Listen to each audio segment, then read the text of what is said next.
Vayiggash. Vayiggash is the most Jewish parsha in the entire Torah. In the last parsha, Miketz, Joseph is the first Jewish economist.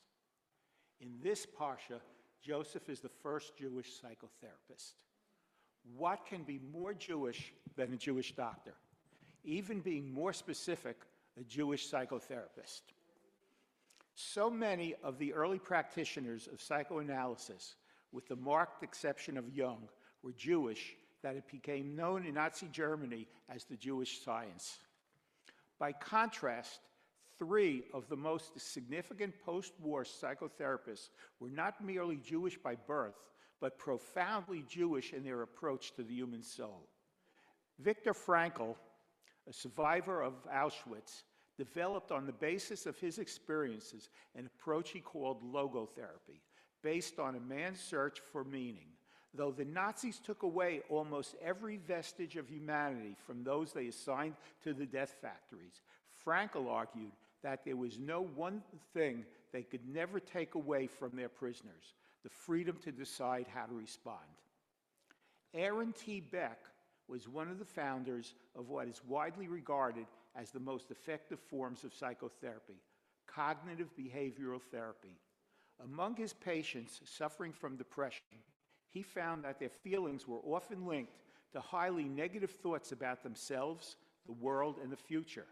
By getting them to think more realistically, he found that their mood tended to improve.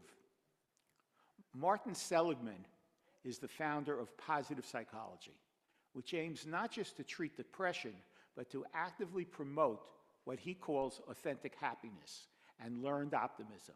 Depression, Seligman argued, is often linked to pessimism, which comes from interpreting events in a particular kind of way he calls learned helplessness. What links all three is their belief that there is always more than one possible interpretation of what happens to us. We can choose between different interpretations, and the way we think shapes the way we feel. This gives all three a marked resemblance to a particular kind of Jewish thought, namely Chabad Hasidut, as developed by the first Lubavitcher Rebbe, Rabbi Shneir Zalman of Ledei. The word Chabad stands for the initial letters of the three intellectual virtues, Chachma, Bina, and Da'at, wisdom, understanding, and knowledge, which influence the more emotional attributes of Chesed, Gevura, and Tiferet, kindness, self-restraint, and beauty, or in other words, emotional balance. Unlike other Hasidic movements which emphasize the emotional life, Chabad Hasidim focused on the power of the intellect to shape emotion. It was in its way an anticipation of cognitive behavioral therapy. In Vayiggash, I want to suggest that Joseph was the first cognitive therapist. He was the first to understand the concept of reframing, that is, seeing the negative events of his life in a new way, thereby liberating himself from depression and learned helplessness. The moment at which he does so comes when moved by Judah's passionate plea to let Benjamin return home to their father. He finally reveals himself to his brothers. I quote, "I am your brother Joseph, whom you sold into Egypt, and now do not be distressed and do not be angry with yourselves for selling me here, because it was to save lives that God sent me ahead of you. For 2 years now, there has been a famine in the land. And for the next 5 years, there will be no plowing and reaping. But God sent me ahead of you to preserve for you a remnant on earth and to save your lives by a great deliverance. So then, it was not you who sent me here, but God." Note what Joseph is doing here. He is reframing events so that his brothers will not have to live under an unbearable burden of guilt for having sold Joseph as a slave and deceived their father, causing him years of undiminished grief. But he is only able to do so for them because he has already done so for himself. When it happened, we cannot be sure. Was Joseph aware all along that the many blows of misfortune he suffered were all part of a divine plan? Or did he only realize this when he was taken from prison, to interpret Pharaoh's dreams and then became viceroy of Egypt. More than any other character in the Torah, Joseph attributes all his achievements to God. This allowed him to do what in secular terms Frankel, Beck, and Seligman would have advised him to do if he had been one of their patients. Think of the mission he was being called on to fulfill. Frankel, reinterpret misfortune as possibility. Beck, and see the positive elements of his situation. Seligman.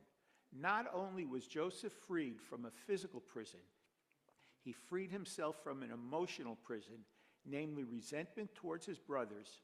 He now saw his life not in terms of a family drama of sibling rivalry, but as part of a larger movement of history as shaped by divine providence. The work of Frankel, Beck, and Seligman is Jewish in a way that Freudian psychoanalysis is not. At the heart of Judaism is the idea of human freedom. We are not prisoners of events, but active shapers of them. To be sure, we may be influenced by unconscious drives, as Freud thought, but we can rise above them by habits of the heart that hone and refine our personality. Joseph's life shows that we can defeat tragedy by our ability to see our life not just as a sequence of unfair events inflicted on us by others, but also as a series of divinely intended moves, each of which brings us closer to a situation in which we can do what God wants us to do. We can't all be Joseph, but thanks to Rabbi Shner Zalman of Ledei in spiritual terms, and to Frankel, Beck, and Seligman in secular ones, we can learn what it is to change the way we feel by changing the way we think.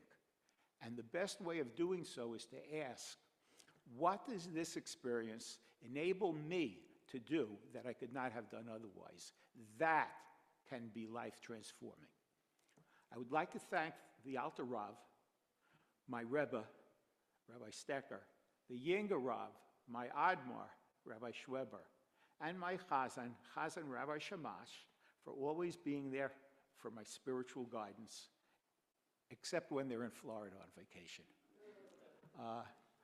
I also want to thank Jamie Cohen for making everything in Temple Israel run more smoothly, especially our highly successful Kol Nidre campaign, which has raised close to $1 million. Most of all, on Zoom, this is very important on Zoom, most of all, I want to thank my Wendela.